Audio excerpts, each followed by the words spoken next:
you, Holy Spirit. Thank you, Holy Spirit. Tu veux que je la mette ici? Hein? Tu veux que je la mette ici, là? Hein? Tu veux que je la mette ici, là? Ouais, ouais.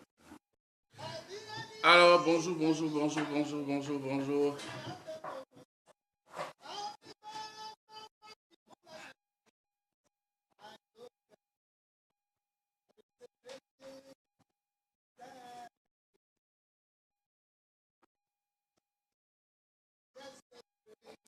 Bonjour, bonjour, bonjour les amis.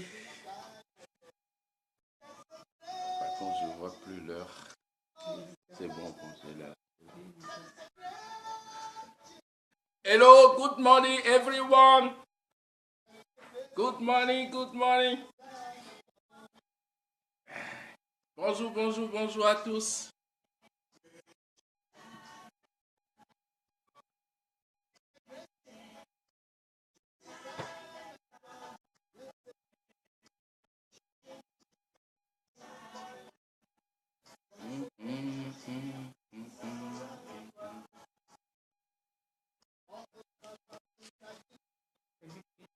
Comment? Hello, petite soeur. Salut Kate, depuis le Cameroun. Bonjour à toi. Il faut me préparer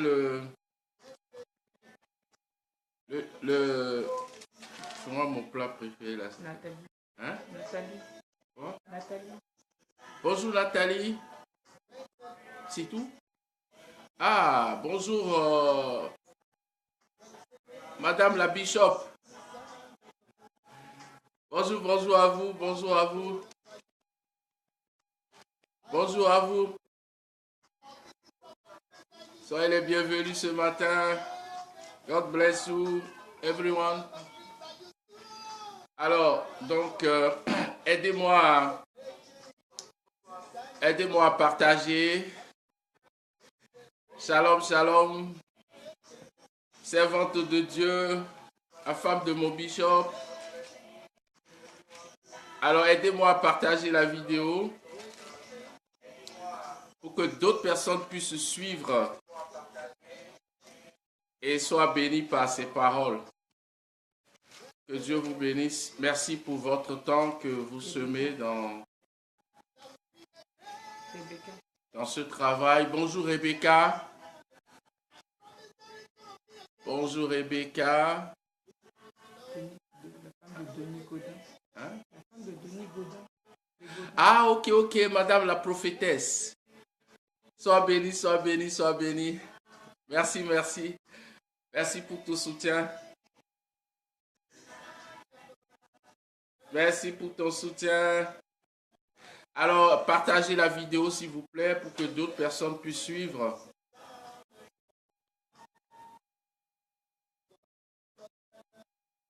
Alors, ce matin, nous allons voir un sujet très important. Nous allons aborder un sujet très important. Oui, maman Rebecca. Merci, merci. Merci, Kate. Il faut partager la vidéo.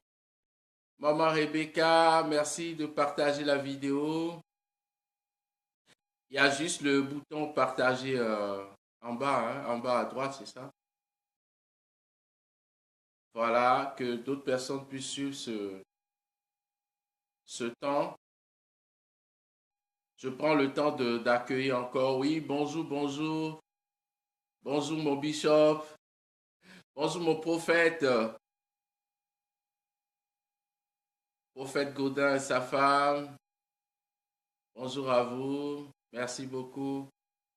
Alors, partagez la vidéo pour inviter d'autres personnes à suivre ce direct. Alors, Seigneur, merci. Merci, Saint-Esprit de Dieu. Merci, Père. Merci, Jésus. Nous voulons parler de toi. Nous voulons témoigner de toi. Nous voulons rendre témoignage à la vérité. Nous voulons proclamer la vérité. Nous voulons, Seigneur, exposer la vérité. Nous voulons soutenir la vérité. Nous voulons donner notre témoignage à la vérité, sur la vérité, pour la vérité. Personnes qui sont là, qui vont écouter et qui vont partager, Seigneur, cette vidéo. Seigneur, bénis-les, soutiens-les aussi.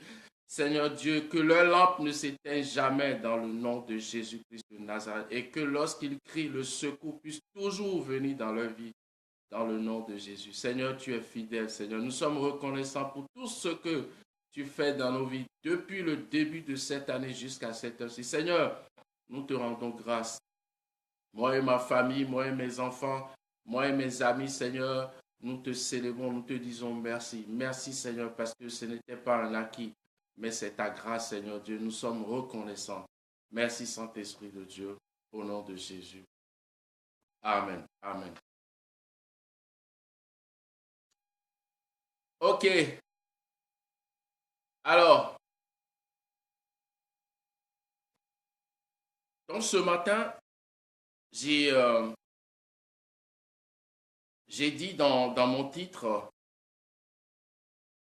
le chrétien a-t-il besoin de délivrance? Le chrétien a-t-il besoin de délivrance? C'est quoi la délivrance? C'est quoi la délivrance? Qui est le chrétien? Qui est le chrétien? Bien-aimés, tôt ou tard, vous devez faire ce constat. Et vous aurez à combattre cette mentalité. Il y a une mentalité que nous avons amenée dans le christianisme. Il y a une mentalité. Nous voulons être délivrés. Nous voulons être libérés. Et cette mentalité, nous devons savoir que dans la différence entre l'Ancien Testament et le Nouveau Testament, les gens de l'Ancien Testament et nous qui sommes dans le Nouveau Testament, nous devons, chaque fois que nous lisons la Bible, nous devons identifier. Lorsque nous lisons Matthieu, Marc, Luc, Jean, nous devons faire attention dans les propos de Jésus à qui les paroles, les propos de Jésus s'adressent. Quand Jésus parle aux Juifs, quand Jésus parle à l'Église, quand Jésus parle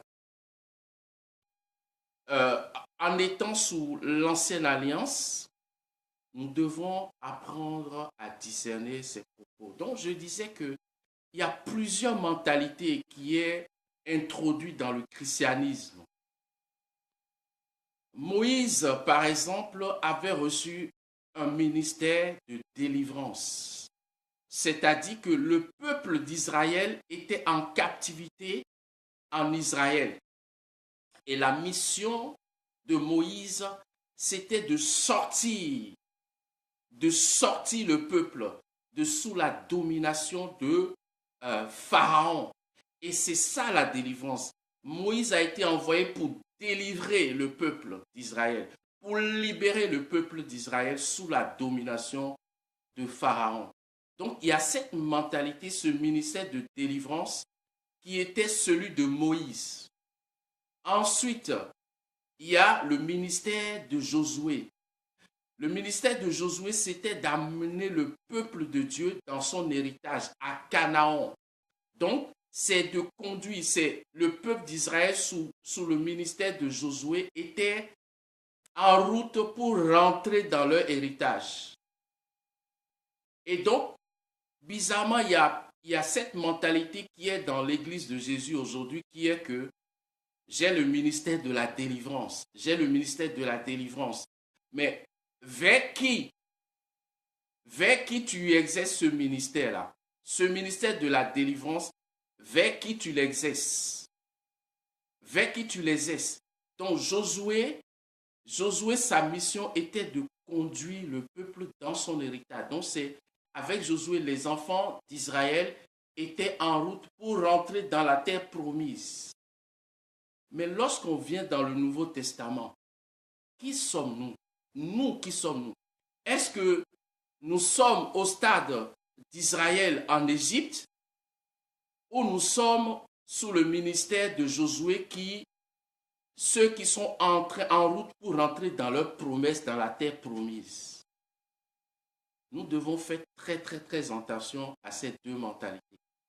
Parce que vous voyez, la plupart de nous, les prédicateurs africains, nous sommes sortis des traditions occultes, du fétichisme, du maraboutage.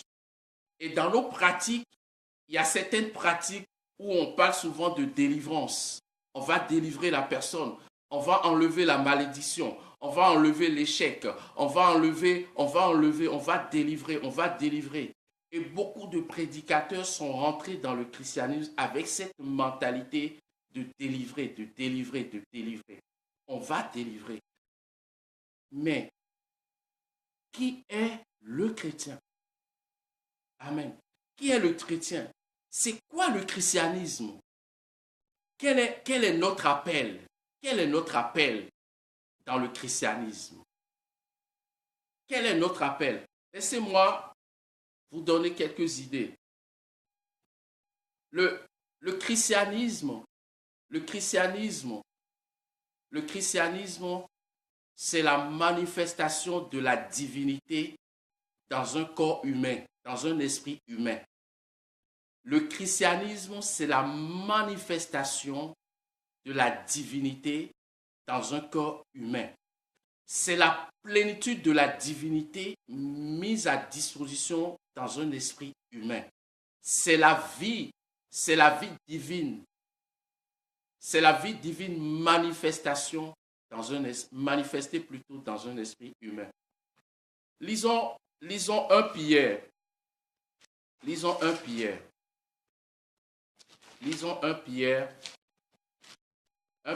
2. Lisons 1 Pierre. Je dis que la chrétienté, c'est la manifestation de la divinité dans un corps humain, dans un esprit humain.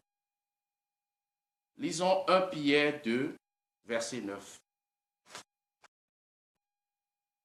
1 Pierre 2, verset 9. Il dit ceci.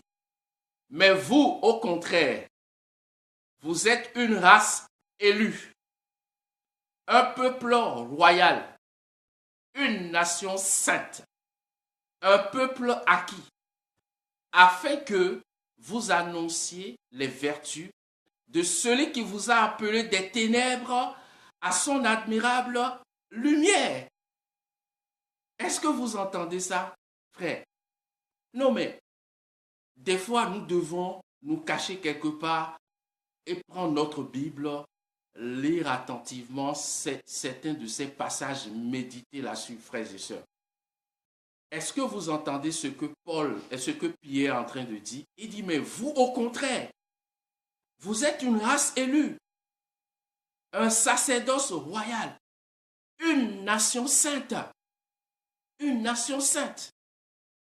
un peuple acquis, afin que vous annonciez les vertus de celui qui vous a appelé des ténèbres à son admirable lumière.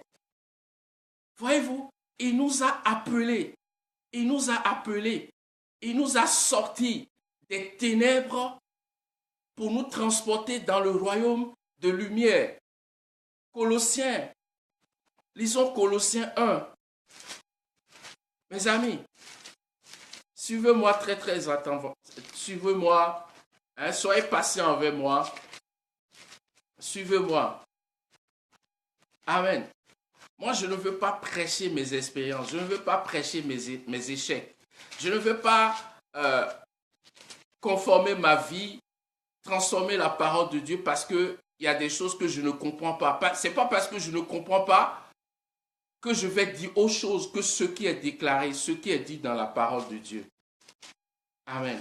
Tout à l'heure, je vais vous expliquer c'est quoi la foi. Regardez ce que Colossiens 1, verset 12 dit. Il dit, rendez grâce au Père qui vous a rendu capable d'avoir part à l'héritage des saints dans la lumière. Il nous a rendus capables. Il nous a transportés du royaume des ténèbres pour nous transporter dans le royaume de lumière. C'est là que je suis, c'est là que je vis. Il ne dit pas il va nous transporter. Il ne dit pas il va nous transporter, il ne dit pas il va nous délivrer. C'est du français quand même. Il dit, Colossiens 1, verset, il dit, rendez grâce au Père. Il faut remercier Dieu, il faut bénir Dieu, il faut louer Dieu, parce que c'est déjà accompli. Il dit, il nous a rendus capables d'avoir part à l'héritage des saints dans la lumière. Il dit qu'il nous a délivrés de la puissance des ténèbres. Il nous a transportés dans le royaume de son Fils. Waouh, du Fils de son amour. Est-ce que vous entendez ça? Est-ce que l'Église est d'accord avec cette vérité? Est-ce que nous sommes d'accord avec cette vérité, même si nous ne comprenons pas? Est-ce que nous sommes prêts? Est-ce que nous sommes prêts à nous soumettre à cette vérité? Quelqu'un dit la foi, bien aimé, quelqu'un dit la foi, c'est la réponse de l'esprit humain sur la parole de Dieu. La foi, c'est la réponse. C'est la réponse. La foi, c'est un bond de l'esprit humain sur la parole de Dieu. Est-ce que vous êtes d'accord avec moi? Il dit, il nous a transportés. Il nous a transportés. Il ne va pas nous transporter. Il nous a transportés. Il nous a transportés du royaume des ténèbres. Le peuple d'Israël, ils étaient en captivité en Égypte. Et Dieu a envoyé Moïse avec sa parole, avec sa puissance, pour manifester la parole de Dieu, pour manifester la puissance, pour sortir le peuple d'Israël de la domination de Pharaon en Égypte. Mais nous, qui sommes-nous? Qui sommes-nous? Qui sommes-nous, les nés de nouveau? Qui sommes-nous? Qui sommes-nous? Qui sommes-nous? Qui est le chrétien? Qui sommes-nous? Qui sommes-nous? Pierre dit un peuple acquis, un sacerdoce royal, une nation sainte. Waouh!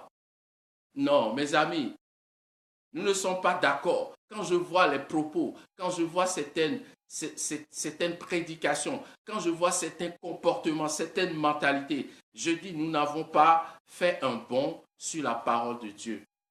Bien-aimés, est-ce que vous me suivez ce matin? Le chrétien n'est pas celui qui est en route pour entrer dans son héritage.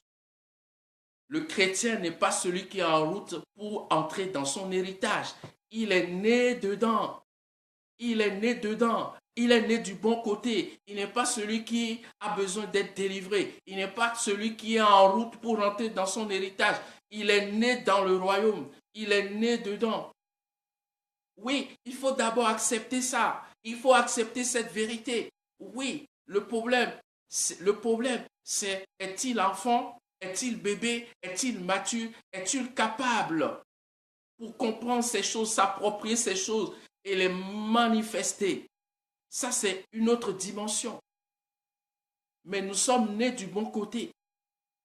Voyez-vous? Je suis en route, je suis en route, je suis en route. Tu es en route pour aller où? Tu es né dedans. Tu es né dedans. Il n'est pas étonnant que Paul prie dans Éphésiens 1, verset 17. Paul prie pour les chrétiens d'Éphèse, pour que le Seigneur, le Saint-Esprit puisse illuminer les yeux de leur cœur.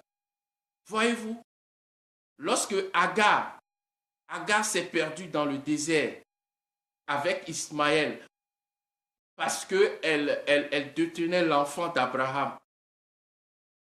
Et lorsque l'ange de Dieu s'est révélé, à Agar, qu'est-ce que Dieu a fait à Agar? Dieu a ouvert les yeux d'Agar pour que Agar puisse voir le puits. Dieu a ouvert les yeux. Dieu n'a pas conduit Agar. Dans le monde spirituel, tout est autour de nous. Il n'y a pas de distance dans le monde spirituel, bien-aimé. Ce que je cherche, c'est à côté. Toutes les fois où j'ai prié pour un sujet, toutes les fois où j'ai lutté pour avoir quelque chose, j'ai attendu pour avoir quelque chose, toutes les fois où j'ai prié pour entendre Dieu, j'ai compris que Dieu m'avait toujours déjà parlé. C'est moi qui n'avais pas compris. Bien-aimé, ce que tu cherches, c'est déjà à ta portée. Ce que tu veux comprendre, ce que tu veux entendre, Dieu te l'a déjà dit. Le problème, c'est que parfois, nous n'avons pas la bonne discipline pour capter la fréquence céleste. Amen. Donc, je dis qu'il est très, très important, lorsque nous venons dans le Seigneur, de vaincre cette mentalité de j'ai besoin de délivrance. Je suis en route pour entrer dans mon héritage. Non, il est très, très, très important de comprendre, de vaincre cette mentalité. Alléluia. Nous sommes positionnés, j'ai dit que Christ, c'est le Messie. Christ veut dire celui qui est oint. Christ veut dire celui qui est oint. Christ, c'est celui qui est oint. Le oint, le Messie. L'onction est sur Christ. Et Christ, c'est Jésus plus l'Église. Jésus est la tête. Jésus est la tête. Jésus est la tête. Éphésiens 3. Jésus est la tête. Nous sommes le corps du Christ. Et Christ, c'est Jésus plus l'Église. C'est ça, Christ. Le chrétien, écoutez ceci. Jésus était un homme juste. La Bible dit dans 2 Corinthiens 5, 17 que 2 Corinthiens 5, verset 21, que celui qui n'a pas connu le péché, il s'est fait pécher pour nous, afin que nous devenions en lui justice. Celui qui n'a pas connu le péché. Nous devons comprendre ceci. Lorsque Jésus est mort à la croix, nous étions en lui. La Bible dit qu'il a pris nos péchés. Il a pris la nature du péché. Jésus est mort à la croix. Quand Jésus est mort à la croix, nous étions en lui. Quand Jésus a été enterré, nous étions enterrés avec lui. Quand Jésus a été enterré, nous étions enterrés avec lui. Et Jésus est descendu dans l'enfer, selon Éphésiens 4. Jésus est descendu plutôt dans les endroits inférieurs. Jésus est descendu aux enfers. Il était allé aux enfers, pas parce qu'il était pécheur, mais c'était à cause de nous. Et la deuxième raison, c'était d'affronter celui qui détenait la mort et la puissance de la mort, c'est-à-dire le diable. Et donc Jésus est descendu. Et quand Jésus est descendu aux enfers, dans l'enfer, il y avait deux parties. Il y a la partie où on appelait le sein d'Abraham. Le sein d'Abraham. Les justes qui étaient morts dans la foi, dans l'espérance, comme les David, les Moïse, comment ça s'appelle, les Noé, toutes ces personnes-là étaient gardées. Et donc, quand Jésus est rentré, il a été emmené aux enfers par les démons.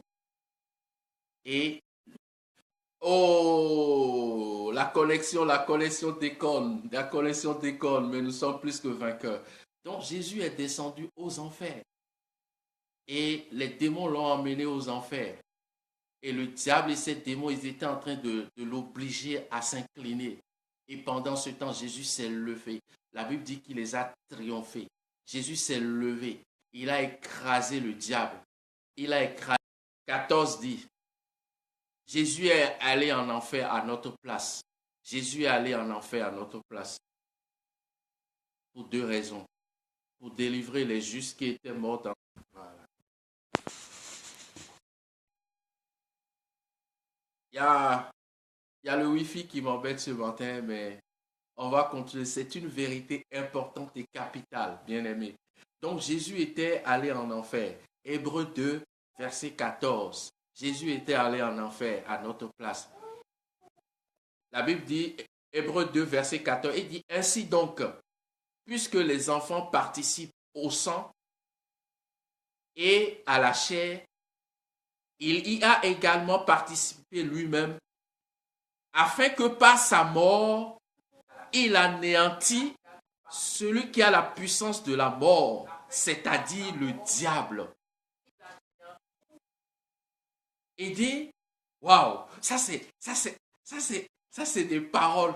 Vous devez vous enfermer.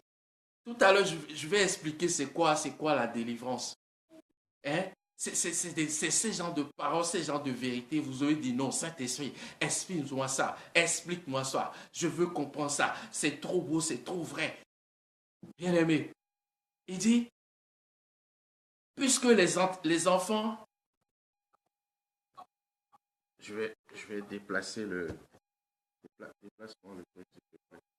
je vais déplacer mon téléphone peut-être parce que j'ai un problème de réseau. Alors, désolé, j'ai un problème de Wi-Fi là. Donc, j'ai déplacé un peu pour améliorer les ondes. Ah, je me réjouis de cette parole. Bien aimé. Il dit que puisque les enfants participent au sang et à la chair, il a également participé lui-même. Pourquoi? Afin que par sa mort, il puisse anéantir celui qui a la puissance de la mort, c'est-à-dire le diable. Donc, il fallait que Jésus devienne un homme de chair et de sang pour nous représenter et ensuite mourir. Le seul moyen que Jésus puisse descendre au séjour des morts, c'était de mourir. Et pour que Jésus puisse mourir, il fallait qu'il incarne la nature du péché. Voyez-vous, c'était le plan de Dieu. C'était le plan du salut de Dieu. Il est allé en enfer, il a paralysé. Il a paralysé le diable. Que quelqu'un dise, il a paralysé le diable. Il a anéanti le diable. Il a arraché la mort et la clé du séjour des morts. Donc, bien-aimé, au vu, conformément à cette vérité, conformément à cette parole, le diable n'a plus de pouvoir. Le diable n'a plus le pouvoir de la mort. Le diable n'a plus de pouvoir. Il a dit dans Apocalypse, il a dit à Jean, il dit, voici, j'étais vivant. J'étais mort, me voici vivant, et désormais je tiens entre mes mains les clés de la mort et du séjour de la mort. Le diable n'a plus ce pouvoir. Il n'a plus ce pouvoir. C'est un lion mort. C'est un lion mort. C'est un lion mort. C'est un lion mort. C'est un lion sans dents. Bien aimé, le problème, c'est notre ignorance. On l'appelle le prince des ténèbres. Ténèbres, le mot ténèbres qui traduit ténèbres, c'est ignorance. Ça veut dire ignorance. Il est le prince de l'ignorance. Donc, il vit par l'ignorance. Ce que tu ne sais pas, c'est ce que le diable te vole. Le diable règne par l'ignorance. Donc, tout ce que tu ne sais pas, le diable profite de ça pour te tenir en captivité. Bien-aimé, waouh. Lisons encore. On a un problème de Wi-Fi ce matin. Non, c'est les démons qui s'agitent, mais ils sont vaincus. Thank you, Holy Spirit. Thank you, Holy Spirit. Thank you, Holy Spirit. Lisons Colossiens. Ah, c'est merveilleux ces écritures-là. C'est merveilleux, c'est merveilleux. C'est merveilleux, c'est merveilleux. Désolé, mes bien-aimés, on a un problème de Wi-Fi ce matin.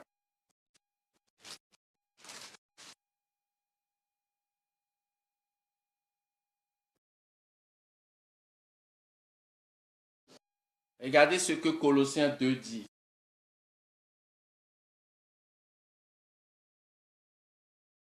Colossiens 2, verset 12. Il dit que, ayant été ensevelis avec lui par le baptême, vous aussi vous êtes ressuscités en lui, avec lui, par la foi en la puissance de Dieu qu'il a ressuscité d'entre les morts. Je vous relis ça. Il dit, ayant été ensevelis avec lui par le baptême, vous êtes ressuscités en lui et avec lui par la foi en la puissance de Dieu qu'il a ressuscité des morts, ayant été ensevelis avec lui par les eaux du baptême. Donc nous étions déjà morts. Nous sommes morts. Or, la Bible dit qu'il est réservé aux hommes de mourir une seule fois. Nous ne mourrons plus. Nous ne mourrons plus. Nous ne connaîtrons plus la mort du péché. Le péché n'a plus, c'est pour ça que la Bible dit que le péché n'a plus de pouvoir sur nous. Parce que nous sommes morts avec Christ.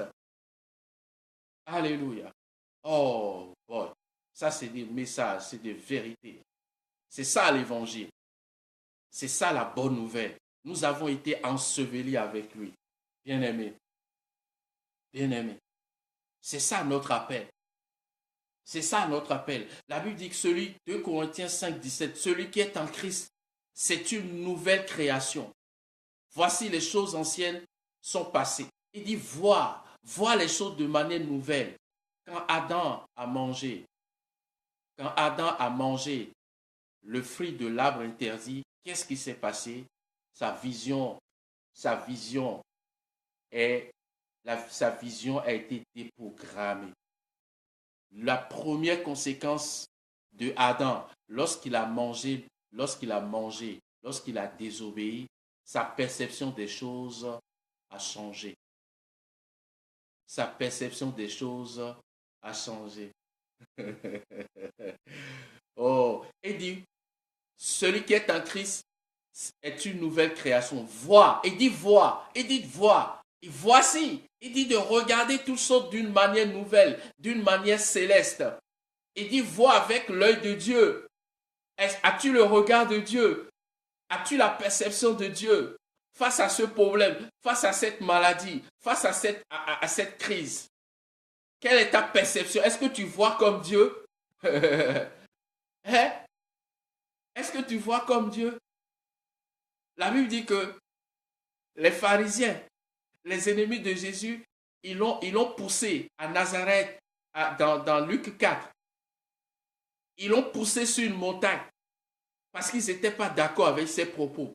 Ils l'ont poussé, ils l'ont bloqué pour le pousser. La Bible dit que Jésus est passé au milieu d'eux. Je ne sais pas ce que Jésus a fait. S'il a fermé, il les a frappés d'aveuglement, mais il est passé au milieu d'eux. Voyez-vous, plus de 1000 personnes ont entouré Samson. Samson a pris juste une mâchoire. Samson a juste pris une mâchoire d'âme et a frappé 1000 hommes. 1000 hommes avec une mâchoire d'âme. Phronésis, phronésis, phronésis, phronésis. La sagesse. Thank you, Holy Spirit. Donc vous voyez, il dit voir, voir toutes choses comme nouvelles. Vois, réalise, accepte. Vois, accepte, médite, réfléchis et accepte jusqu'à ce que tu sois convaincu. Amen. Je vous dis, le chrétien, nous devons savoir qui est le chrétien. Laissez-moi vous lire. Jésus a dit dans Jean 8, 32, Jésus a dit aux Juifs, il dit, vous connaîtrez la vérité et la vérité vous rendra libre. Il dit, vous connaîtrez. Mais à qui? Qui est-ce que Jésus s'adresse? À qui Jésus s'adresse? Jésus s'adresse aux Juifs. Ils n'étaient pas nés de nouveau. Mais qui est le chrétien? Les Juifs n'étaient pas nés de nouveau. C'est eux qui avaient besoin de connaître la vérité, d'accepter la vérité. Mais nous, qui sommes-nous? Qui est le chrétien? Est-ce que le chrétien est comme le Juif qui n'a pas reçu la bonne nouvelle, qui n'a pas reçu la vérité? Il dit, vous connaîtrez la vérité. Laissez-moi vous donner une image. Voyez-vous, supposons que quelqu'un est en prison. Quelqu'un est en prison. Il est condamné à mort. Il est en prison. Et le 14 juillet, le président de la République française, par un décret, décide de gracier une certaine catégorie de prisonniers. Le président de la République a gracié une certaine catégorie de prisonniers dont ce monsieur-là figure, le condamné-là figure. Maintenant, le chef de l'État a pris un décret, il a gracié une catégorie de prisonniers. Maintenant, supposons que le régisseur de la prison et cette personne ne sont pas au courant de ce décret. Qu'est-ce qui va se passer? Cette personne, bien qu'étant libérée, va rester prisonnier. Il est libéré, mais il n'est pas libre. Voyez-vous? Aussi longtemps qu'il ignore que le chef de l'État avait sorti un décret pour gracier certaines catégories de prisonniers dont il en fait partie, il va rester prisonnier, il va rester dans la prison, bien qu'étant déjà libéré. Le jour où ce prisonnier prend acte du décret du président qui notifie sa liberté, ce jour-là, il devient libre. Ce jour-là, sa liberté devient active.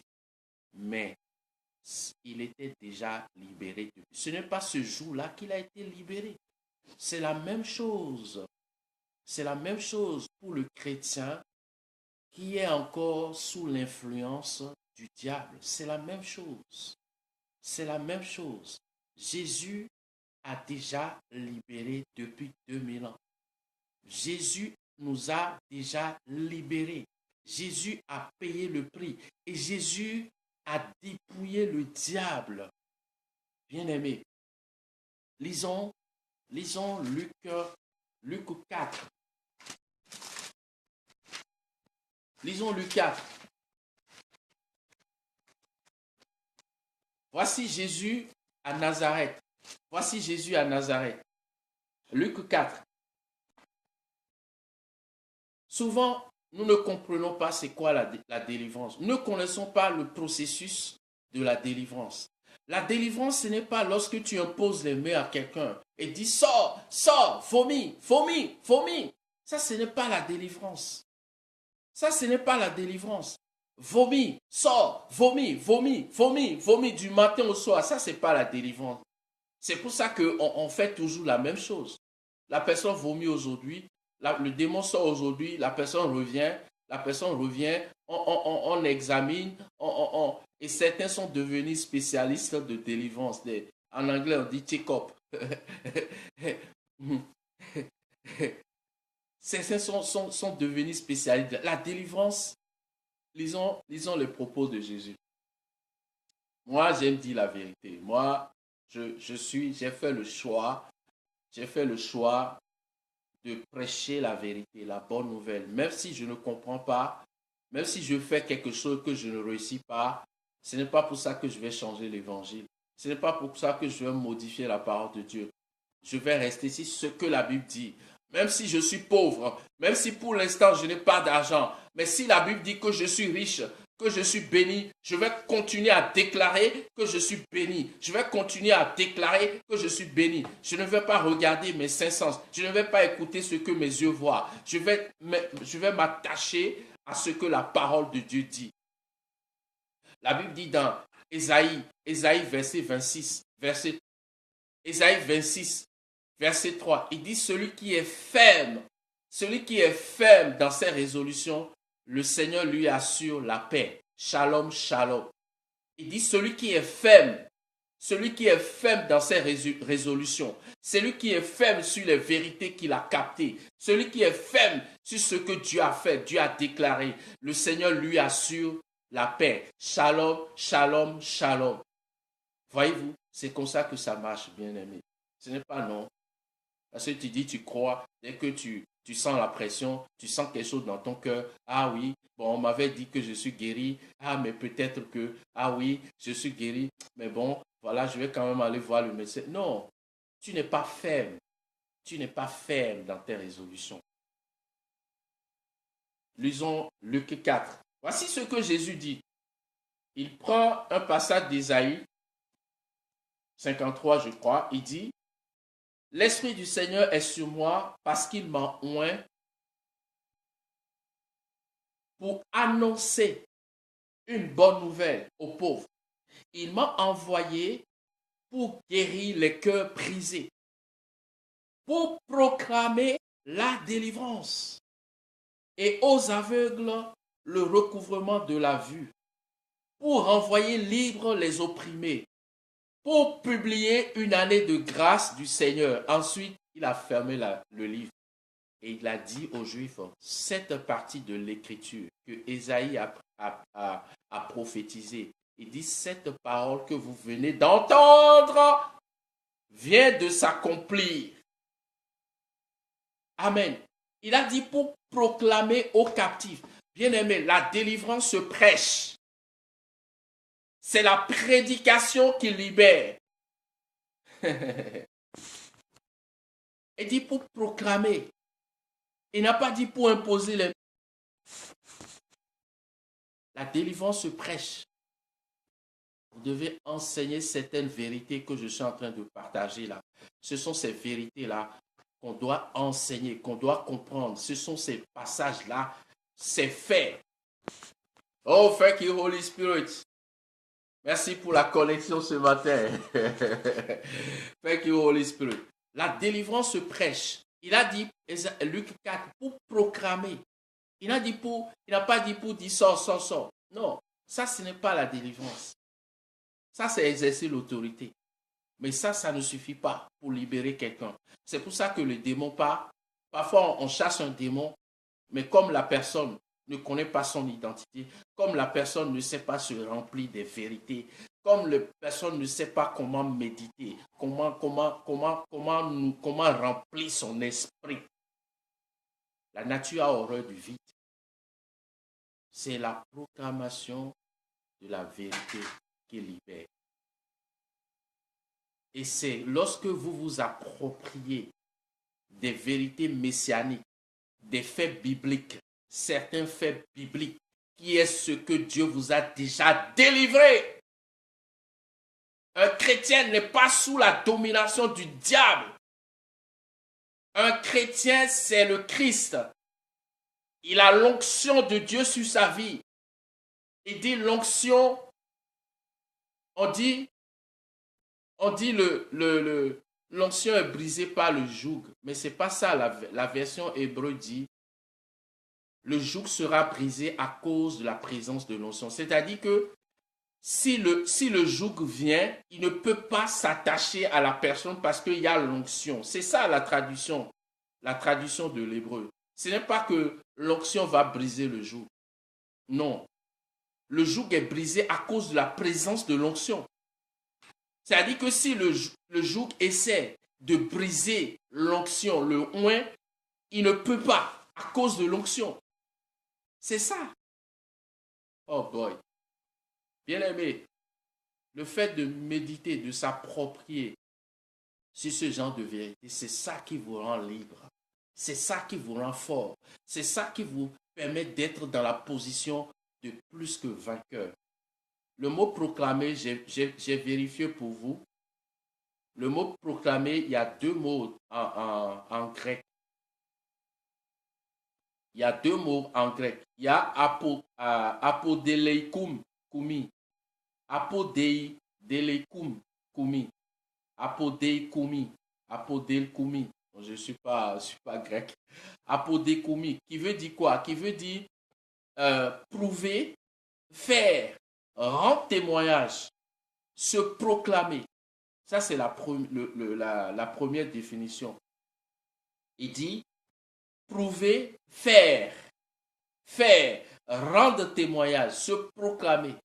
Et il y a un deuxième mot toujours dans le grec, traduit par proclamer, qui veut dire kérousso, qui veut dire prêcher, qui veut dire publier, qui veut dire crier, qui veut dire prédicateur. Voyez-vous, la délivrance se prêche. La délivrance se prêche. C'est lorsque vous exposez ces genres de vérités à la personne que la personne, une fois que la personne comprend ces vérités, elle pourra s'approprier ces vérités. Le deuxième mot hébreu traduit par proclamer, c'est malak, malak, malak, malak, malak. C'est le dérivé de mamlaka, hein, qui veut dire un royaume. Malak veut dire proclamer, ça veut dire régner, ça veut dire dominer, ça veut dire établi comme roi, établi comme roi. Ça veut dire régner, ça veut dire dominer, ça veut dire prendre position, ça veut dire dominer, prendre le contrôle. Vous voyez tout ce que veut dire prédication, vous voyez tout ce que veut dire proclamer. Ce n'est pas la main qu'on impose, ça c'est pas la délivrance. La délivrance, elle est plus grande que ça, c'est proclamer. C'est proclamer. C'est exercer, proclamer des vérités bibliques, des faits bibliques sous l'effet de l'onction. Amen. Il y a un deuxième mot dans hébreu, c'est-à-dire il y a deux mots dans grec, il y a deux mots dans hébreu. Mamlak, c'est hébreu. Et un deuxième mot qui veut dire agar. Agar. Agar veut dire donc méditer, dire, penser, célébrer, annoncer, publier, parler, rougir. Tu vois pourquoi tu vois? Donc vous comprenez tout ça? Proclamer veut dire annoncer, prêcher, publier, rougir, méditer, soupirer, prendre le contrôle, dominer avec la parole. Donc, je saisis la parole, je rougis la parole, je médite la parole, je m'attache à la parole. Je m'attache à la parole, je sais qui je suis, je ne tombe jamais malade. Tu sens la pression, tu sens le problème dans ton cœur. Tu dis non, un chrétien ne tombe pas malade. Qu'est-ce que tu viens faire? Symptôme, tu es menteur au nom de Jésus. J'ai la vie de Dieu en moi, j'ai la vie de Dieu. À Sion, nous ne tombons pas malades. Je refuse de tomber malade. Au nom de Jésus, diable, dégage, oppression. Que cherches-tu? Tu n'as pas droit dans mon cœur. Que fais-tu dans mon corps? Au nom de Jésus, je refuse de baisser les bras. Je refuse de me laisser assujettir par ces choses. Je refuse. Au nom de Jésus, je suis une nouvelle création en Christ. Je suis né de Dieu. Et la Bible déclare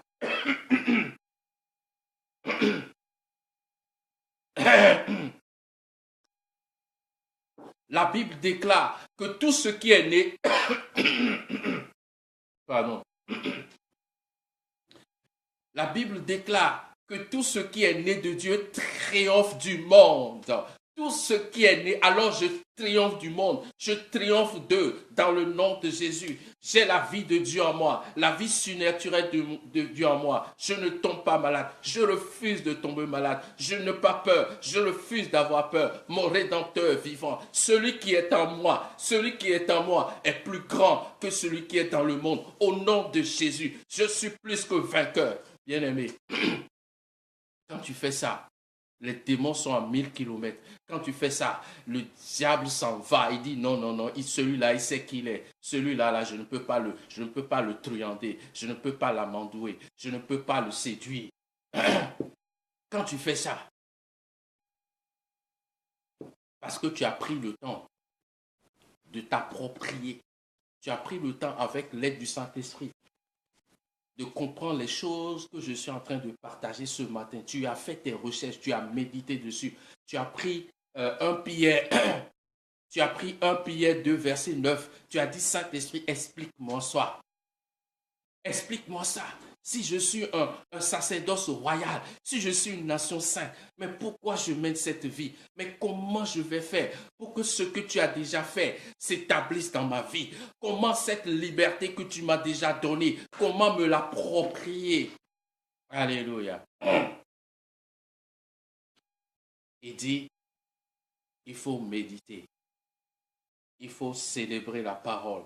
Il faut publier la parole. Un jour, je parlerai sur 3 niveaux de méditation, 3 niveaux de sagesse.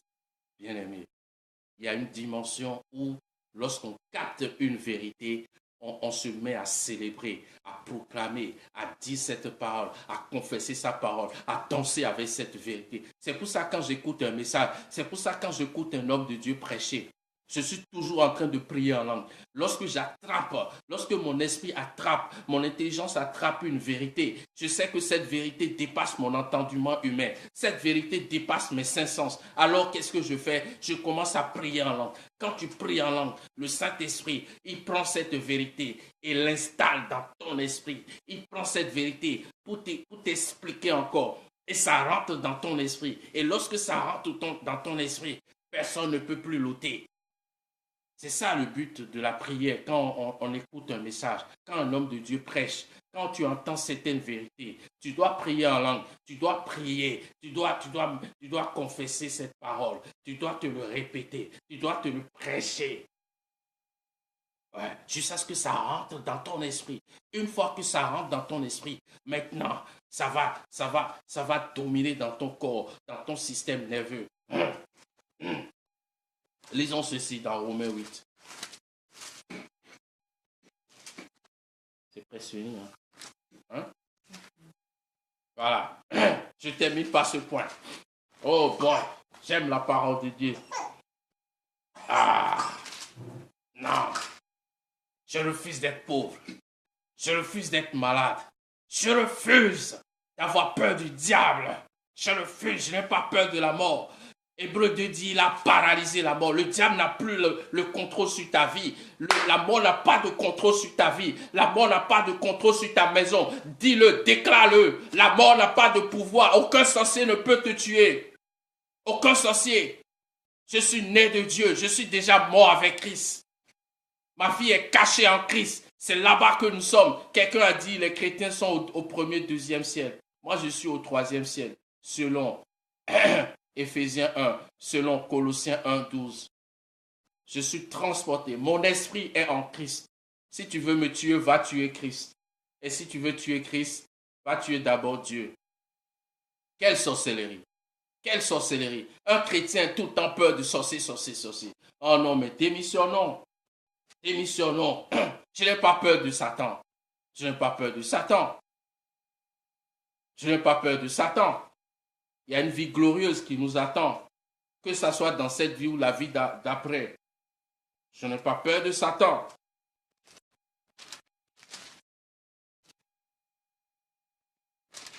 Romains 8. Il dit, écoutez cette belle parole. Je vais continuer mercredi soir. Et il dit,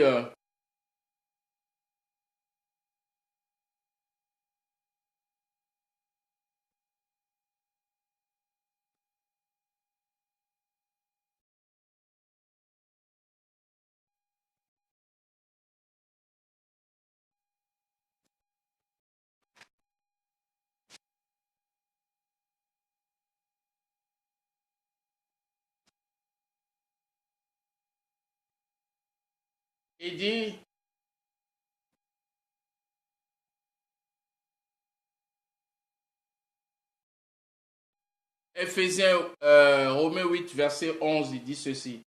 Et si l'esprit de celui qui a ressuscité Jésus-Christ d'entre les morts habite en vous, celui qui a ressuscité Jésus-Christ d'entre les morts rendra aussi la vie à vos corps mortels par son esprit qui habite en vous.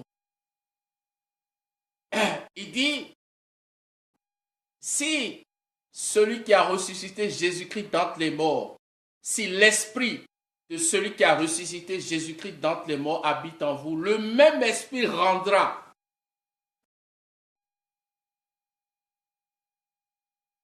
Mes amis, nous sommes de la race du deuxième Adam. Le premier Adam avait la vie qui s'appelle Souké. C'est la vie naturelle, la vie animale que tout le monde a, tous les humains ont. Mais le deuxième Adam a une autre vie qui n'est pas périssable. Il a une autre vie qui ne tombe pas malade. Le premier Adam, selon Lévitique 17, le sang, la vie de tout humain est dans le sang. Donc, le sang, avec les cinq sens, les maladies, les diabètes, tout ça, ça rentre par le cinq sens. Et ça affecte le corps, ça affecte l'esprit de l'homme. Mais nous, il y a autre chose maintenant. Le Jésus ressuscité ne vivait plus du sang. Quand Jésus est mort à la croix, ils l'ont percé. Ils l'ont percé, tout son sang était vidé. Quand Jésus est ressuscité, il ne dépendait plus du sang. Il ne dépendait plus du sang. Donc, moi, je ne dépends pas de mon sang, je dépends du Saint-Esprit. Il dit, le même esprit rendra. Il utilise un mot qui veut dire trafiquer. Le flux, contrôler le flux. Contrôler le flux. Trafiquer, le trafic, contrôler le flux. Le flux. Donc, tout ce qui rentre, le médecin, le diabète, le diabète, tuberculose, toutes ces choses, les grippes, toutes ces choses, ça rentre par le sang. Il dit, le même esprit rendra. Donc, par l'esprit de Dieu, tu contrôles le flux. Tu arrêtes le trafic. Non, non, non, tu ne rentres pas. Il dit, l'esprit vivifie. Donc, tu bloques le trafic des cinq sens. Tu ne dépends plus des cinq sens. Le diagnostic des autres. Non, non, non, non, non. Tu as le diabète, ta famille, tout le monde a dit, non, non, non, non. Je suis une nouvelle création. Je suis le second Adam. Bien-aimé. Voilà, mon temps a été coulé. Je vais continuer mercredi soir. Le chrétien n'a pas besoin de délivrance. Le chrétien a été déjà libéré. Si vous avez l'oppression, la pression, trouvez là où il y a la fuite dans votre vie. Prenez les versets que je viens de partager, méditez sur ces choses. Prenez des enseignements sur la nouvelle création. Prenez du temps. Prenez du temps. Hier, depuis plusieurs jours, je suis en jeûne. Hier, qu'est-ce que j'ai fait toute la journée? De 8h à 18h. Que des messages sur la nouvelle création. De 8h à 18h devant mon ordinateur. Toute la journée en train d'écouter. C'est normal.